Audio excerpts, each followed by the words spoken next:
Abbiamo approvato oggi in prima commissione i due provvedimenti utili per raggiungere velocemente l'obiettivo di dare continuità ai lavori della Pedemontana Veneta.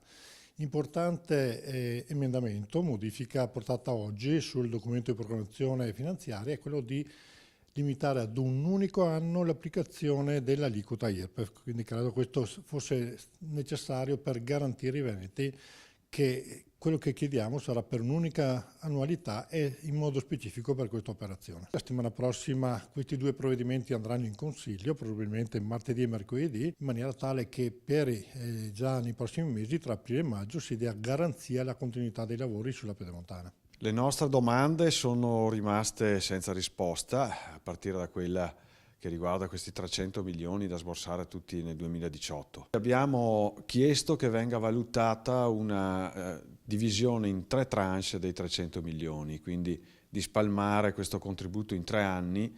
Questo permetterebbe di non attivare un'addizionale IRPEF così elevata e di sopportare da parte del bilancio questo impegno a fronte di obblighi del concessionario. Non sono arrivate queste risposte e quindi il nostro voto oggi in Commissione non poteva che essere contrario alla soluzione che ci è stata prospettata. La settimana prossima in Aula torneremo a chiedere prima di tutto che si valutino soluzioni diverse e meno onerose. Approvata con oggi la volontà di concludere un'opera fondamentale per i Veneti come la Pedemontana, un'opera che ha una ricaduta su tutto il territorio del Veneto, non soltanto nei 94 chilometri che la riguardano, ma che avrà indubbi benefici per tutto il Veneto, per la sua capacità produttiva e per continuare a permettergli di essere leader dal punto di vista dell'imprenditoria e della capacità di essere presenti nei territori. Il privato finora non ha messo niente.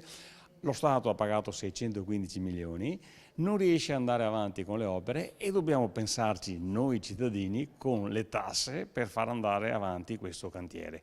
È un privato inadempiente, doveva mettere i soldi perché un project financing vuol dire metto io privato i soldi e poi prendo questi soldi dai pedaggi, così non è stato, a mio avviso andava mandato a casa. Qui per riparare agli errori del passato fatti nel 2009 prima e nel 2013 dopo con la seconda convenzione andiamo a tassare i cittadini veneti.